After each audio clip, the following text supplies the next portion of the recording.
This male indigo bunting is singing from one of his favorite high perches in my birding patch.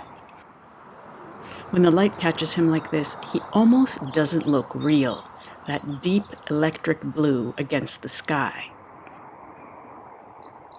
But this is not always how indigo buntings appear in the field. From farther down the trail or on an overcast day, this same bird can look almost black. Not jewel blue, not obvious, just a tiny dark shape at the top of a dead branch, singing from the highest point he can find.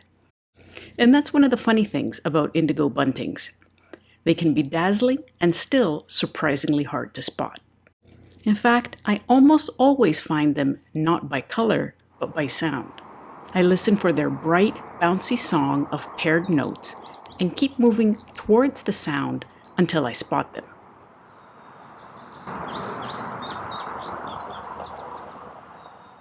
This year, I began hearing indigo buntings again in my birding patch, and pretty quickly I realized I wasn't hearing just one. I was hearing several. Over time and with a lot of careful watching, I confirmed 3 breeding pairs, each holding their own little territory in the patch. Pretty darn amazing. That alone would have made my summer. But then one quiet call led me to a discovery I'd been hoping for years. But more on that in just a moment. Now the males are the first ones you notice, but the females are different. They don't announce themselves from the top of the tallest tree. They move low through brush, weeds, and dense green growth. They are warm brown, subtle, and beautifully camouflaged. Following a female indigo bunting can feel almost impossible. And that's part of what I want to show you. This is what birding often looks like. Not always a perfect view, not always a bird sitting neatly in the open. Sometimes it's a flicker of movement, a soft brown shape slipping through leaves, a bird you lose, find again, lose again, and keep following because something about its behavior feels important.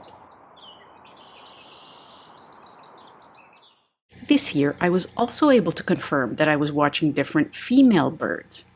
Here are photos of females number 2 and 3. Notice they both have a bit of blue in the tail, but female 3 has touches of blue on her head and faint streaks on her chest, while female 2 is more brown overall. Subtle differences, but enough to help me keep track of who is who. So back to the discovery I was mentioning earlier. One day I heard chip calls.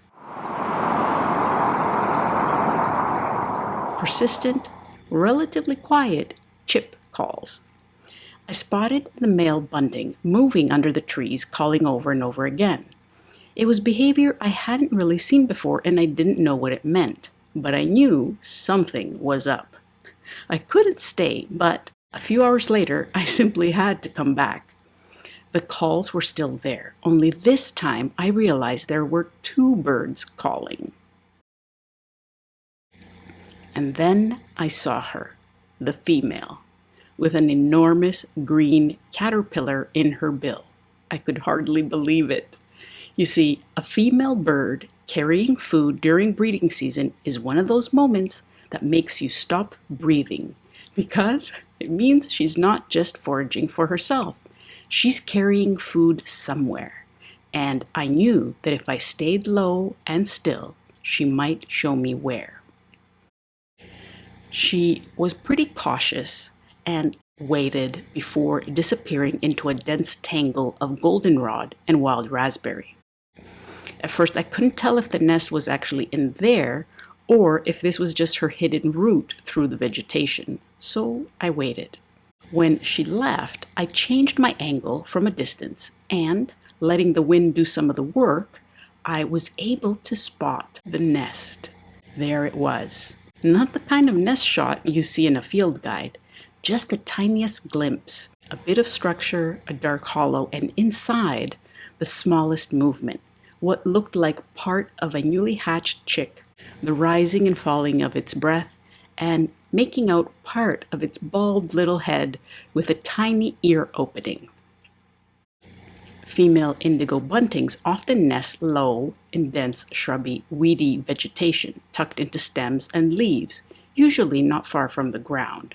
And that's exactly where this nest was. But knowing where a nest should be is very different from seeing one active with living young inside. What struck me most wasn't surprise, it was vulnerability. This tiny cup, close to the ground, surrounded by green, so beautifully concealed and yet so exposed to everything moving through that landscape.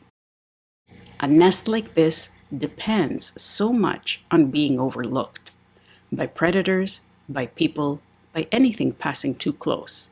So after that first glimpse, I didn't try to look inside it again. The nest was already doing what it needed to do, disappearing into the vegetation, and the best thing I could do was let it stay hidden. What I did do was visit the area daily, watching from a distance just to confirm that the nest was still active. I'd see the female return with food, and the male was often close by. And now, looking back, I think those chip calls may have been part of the pair staying in contact while the female gathered food for the nestlings.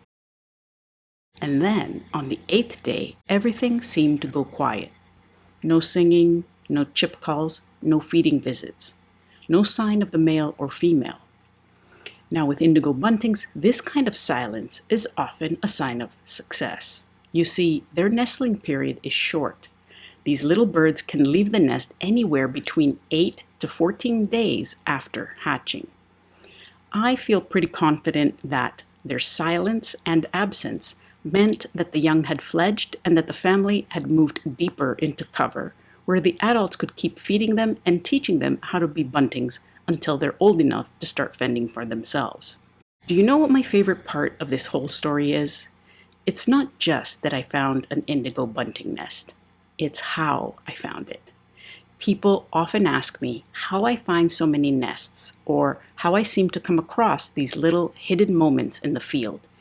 And I think the assumption is that I must have some special map in my head that I already know exactly where to look. But that's not how it works. Most of what I've learned has come from slowing down, staying with what I'm seeing and hearing, and paying attention to the things I don't understand yet. I didn't find this nest because I knew exactly what was happening. I found it because I heard something I didn't understand and stayed curious long enough to follow the question. That's the kind of birding I love most. Not rushing past the ordinary sounds, not ignoring the small behaviors, not assuming that a quiet call is less important than a beautiful song, because sometimes that quiet call is the doorway. A male moving low in the trees, a pair keeping contact, a female suddenly appearing with food. Songs are beautiful, bright blue males are unforgettable, but sometimes the real discovery begins with one small sound from the green.